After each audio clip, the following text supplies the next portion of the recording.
Program complete. Auto-engage time sequence synchronized. Hello everyone, in this Star Trek New Horizons tutorial video we are going to be looking at the Mars terraforming process, including why you would want to, how to start terraforming, how to continue the process after the first step, and what the final result will look like. Let's dive in. The first step is to go to Mars, which you can find either by going to the Sol system and clicking on the planet, or by using the outliner on the right side of the screen. When you are there, click the Decisions tab and scroll if needed until you define the decision called Fund Martian Terraforming. Like clearing a tile blocker or building a building, this will take some time. After a year has passed, you will start getting pop-ups giving you progress about how the terraforming process is going. Here is the first pop-up to provide an example. The 5 members of the UFP Committee for Martian Affairs slip quietly into the small room in Primus Station Dome. Minutes from the previous session are read before an aide serves the committee chairperson a datapad. These are the findings of the committee. The Mars Initiative continues to make great strides in reshaping the Red Planet. This committee estimates that over 20 of the final goals have been completed. This text changes slightly for values of 50% to 75%. The 5 members of the UFP Committee for Martian Affairs slip quietly into the small room in Primus Station Dome. Minutes from the previous session are read before an aide serves the committee chairperson a datapad. These are the findings of the committee. The Mars Initiative has already managed to reshape Mars. The planet has been substantially transformed. Lichen clings to rocks, and the atmosphere even has traces of moisture. The roadmap is progressing nicely, and this committee is estimating over 75% of the project has been completed so far. For higher values, you may not see any more pop-ups like this. Instead, you will continue to see the special event pop-ups. The following are events that may occur during the terraforming process. Some will always occur, while others are not guaranteed. These events have neither positive nor negative effects, so do not worry if you keep getting a string of negative ones. They are just for flavor. At the end, you will have the same perfectly terraformed Mars. The ground control crew stared helplessly at the monitors. "Send an evacuation order!" yelled someone, but others were just shaking their head numbly. "It's too late," muttered someone else. An hour ago, it was simply another routine day in the Mars Initiative Control Center, with no less than 5 comets scheduled to crash into the ice cap. Then, shortly after contact with the now thicker atmosphere, an unmapped pocket of volatiles on a comet erupted, sending the comet into a spin. As the comet plunged toward the Martian surface, more and more gas pockets burst. The comet was shredding itself apart, now on a trajectory toward New Armstrong Base. A few ground vehicles managed to escape the base dome in time, but even they didn't survive the ensuing nuclear blast as a comet fragment hit Mars with the strength of 300 megatons of TNT. 50,000 people died in what would be known as the worst terraforming disaster of this century. The tension in the control room was palpable. A flotilla of tugs was pulling the last segments of the mirror into position, and even a millimeter misalignment of the 5-kilometer-wide complex could ruin the Great Assembly. Boone paced back and forth along the small chamber, making a small indentation in the carpet. The controller gazed at him, irritated, thought of asking him again to sit down, thought better of it, and continued his work. Anten. Minutes later, however, there was no more need to worry. The sensor grid reported every single segment was properly aligned. Ponderously, Xeon plasma jets kicked in, making the final adjustment. Then the mirror was angled just so, and suddenly, pure, blessed sunlight blasted across the Martian surface, reflected from above. Already, surface temperatures were climbing. Boone grinned at the monitor and hurried to report to his superiors. The controller shook his head, mentally switching his focus to the next mirror complex under construction. The infestation started over 2 months ago in the remote reaches of Malaya Planum. The southern ice cap was seeded with a highly modified anaerobic bacterium that injected contaminants in the ice water, releasing a small amount of heat in the process. There were many genetic safeguards, and a very simplistic DNA strand should have been proper protection against mutation. It wasn't. A freak change in allele activation allowed the bacteria to inject more complex organic molecules. In the past, desolate Mars would offer very little in organic material, but Mars's surface has been seeded with other strains of bacteria that fertilize the soil.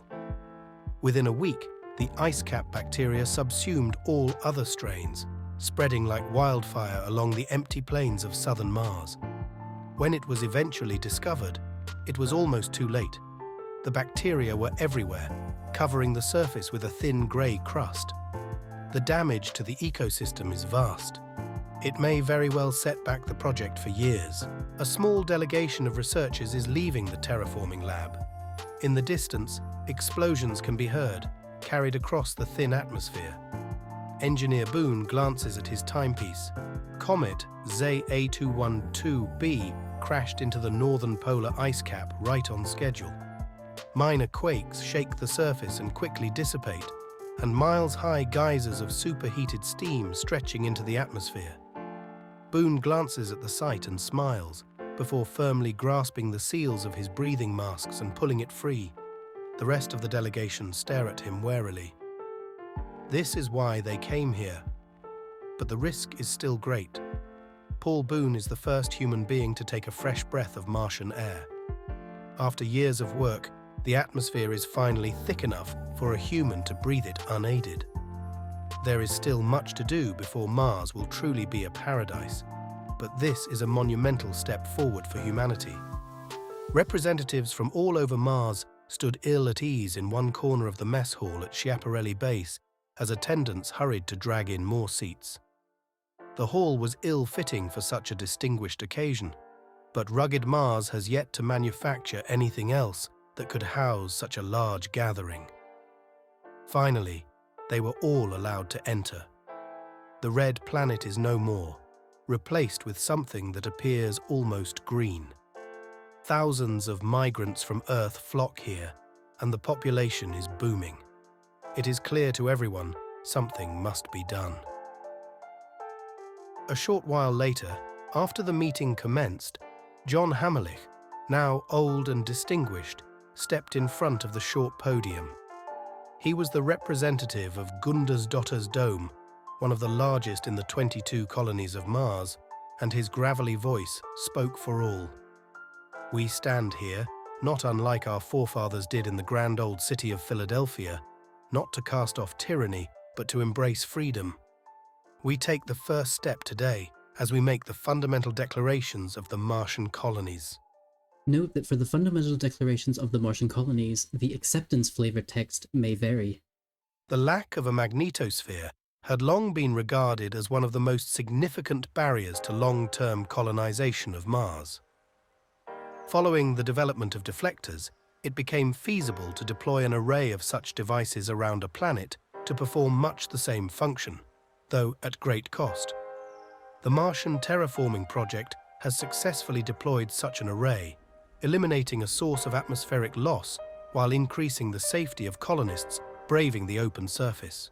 In hindsight, it was not clear what the rebellion was even about.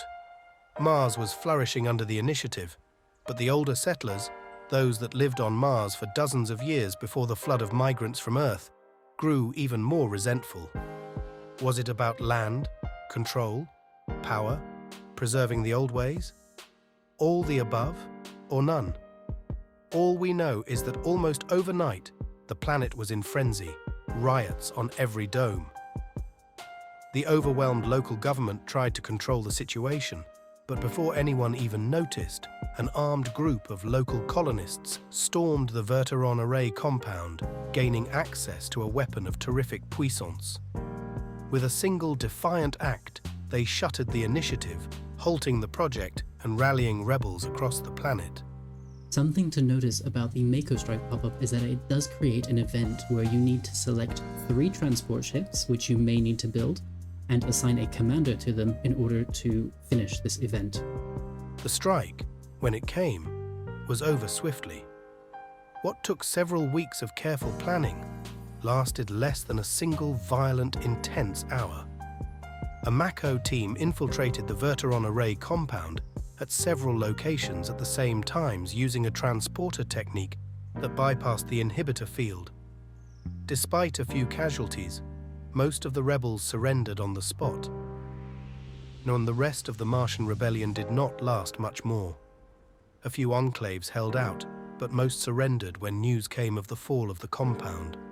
The Martian colonies were at peace once again, and within a few days, the terraforming resumed. The seeds of discontent, however, will not disappear as swiftly. One can only hope they will not grow and fester. Years ago, when there was still a pope in Rome when the last pope died, the cardinals would gather and debate who would be his successor. They were not allowed to leave until a decision could be made. Once, it almost took 3 years. Thank goodness, it did not take so long this time. It only felt that way, said Hamerlich ponderously to polite laughter. In truth, everyone felt on edge. The negotiations, initially expected to be brief and cordial, quickly turned ugly. Yet in the end, the key dispute, access to future waterways, was agreed upon, and from there, things progressed quickly and an accord was met. Mars now has its own constitution and federal government, independent but forever bound to Earth. The destiny of a world was decided, and for once in humanity's history, it was not decided with blood. It is raining on Mars. Of course, the first drop lands undocumented, many kilometers from the nearest human being. Everyone can walk around freely and unaided on the surface, but the population is still in the low millions and has not yet spread to every corner of the planet. The vast weather monitoring system, of course, is carefully tuned to keep track of violent storms, not a gentle summer drizzle. But today, it is raining on Mars, and it will not be the last time. There has not been a sandstorm on the face of Mars for weeks. Giant thunderstorms now frequently roll across the red plains, giant torrents of rain pouring down. The Hellas Planitia became a true sea, as life-giving water filled it to the brim. 1 million kilometers away, in synchronous orbit, giant orbital mirrors reflected the sun back toward the surface, raising the temperature. Paul Boone stares in pride from Phobos orbit. Mars will never be a true Earth. It is too small, too far away from the sun. But it has a beauty of its own, and soon, millions of new colonists will come to appreciate that beauty, like he has in the last years. The red planet is not so red anymore. Additionally, once you get to the end of the terraforming chain, you will see a pop-up that allows you to specifically invest in certain things for Mars. These make sure that certain things happen on Mars and that everyone is left with a fully terraformed planet. Using this, you can select what to invest in. Eventually, you will invest in everything. Here is the outcome for investing in a geological survey. "Sir," shouted one of the Xenopaleobotanists further down the cave. They were located 2 kilometers below the Martian surface, not far from the edges of the Garni crater. The entire cave formation was only revealed recently, during a newly funded survey of the planet. The head scientist in the scene followed the call deeper inside the cave. A small group of researchers were crouched near a small, tapering pillar, whispering excitedly. As he grew closer, he could see the beam of light illuminating a small, shallow pool of water covered by an organic-looking metallic sheen. It was clear why they were attracted to this find. Since the terraforming, there was a great deal of water on the surface of Mars, but this far underground? The biologists were moving their tricorders again and again over the water, for they had found more than just ancient H2O. There, in the briny water, were millions of fossilized insects, evidence that Mars did carry life once upon a time. And here is the outcome for investing in defense. To the military minds of Starfleet, Mars offers a unique strategic advantage. It is now fully terraformed and accessible, but it is not as fragile or sensitive a target as Earth. A few commanders suggested that the inner planet defenses of the Sol system be moved to Mars, and the idea spread among Starfleet command like wildfire. From that, the Mars defense perimeter was born. the project calls for a vast array of automated sublight sentry pods, built and controlled from Mars, turning the planet into a veritable fortress. Once approved, the project proceeded swiftly. Once you have fully terraformed Mars, your Mars will look like this, along with any buildings that you've built in the meantime as it's taken to terraform Mars. Most importantly, you will have the Verteron array, which is a unique building for Mars, which gives you +1 terraformer jobs, which produces society research at the cost of amenities. There is the Mars Defense Perimeter, which we saw in the military construction of military mines, where we've moved that from Earth. So there is no corresponding building on Earth, but it is then completed around Mars. So we have the Mars Defense Perimeter, gives us a marine job, which produces those things we see there on screen, including Unity. And then we also have the Daystrom Institute of Technology, which is a special research building that can only be completed on Mars. That happens through an event that we've just seen, and this gives you +1 head researcher job, and those produce 13 of physics, society, and engineering research points, as well as 3 Unity as well. Yes, so this is what your Mars will look like. You will notice that it will have a fully terraformed Mars icon here that increases the habitability by 5%. As we've terraformed, it has increased every time. So if you haven't seen that, once you've fully terraformed Mars, you should be around kind of this habitability. Thanks very much for joining me for this Star Trek New Horizons tutorial. If you learned something, please remember to give the video a like. I also love comments and try to respond to as many of them as I can, so if you have any questions, please write them below. If you have any questions about other topics, check out the rest of the Star Trek New Horizons tutorial playlist. You can find that linked in the description below, as well as at the end of the video. If you want to see more content like this, why not subscribe to my channel? I release near daily content, and more videos like this will be coming soon. I am also one of the community leaders of a Discord server called The Collective. We discuss everything from these videos to Star Trek in general, to what we're having for Sunday lunch. We also make announcements there about our channels. You can join the collective using the link in the description below. Hope to see you there. Did you enjoy the video? How about the voice that read out text for me? I created that using ElevenLabs, an AI voice service that I found recently. With ElevenLabs, you can generate professional-level voiceovers for your content in a few clicks, taking the stress out of recording and editing audio for the perfect sound. This means you can rapidly develop new videos, increasing your posting frequency and allowing for more experimentation to nail down the content most appealing to your audience. Want to use it in a language other than English? Their dubbing feature enables multilingual content creation with the click of a button. Translate your videos into almost 30 languages without sacrificing authenticity and quality. Just imagine, folks, a festival where the world comes to dance, dine, and share stories from our homelands. Aha! Wouldn't that be something? 그게 재밌겠다. 아리랑을 노래하며 전통을 공유하는 것도 좋겠네. Και μην ξεχάσετε το σιρτάκι και τα νόστιμα μουσακά. Tara, magluto tayo ng adobo at lechon para sa lahat. Ja!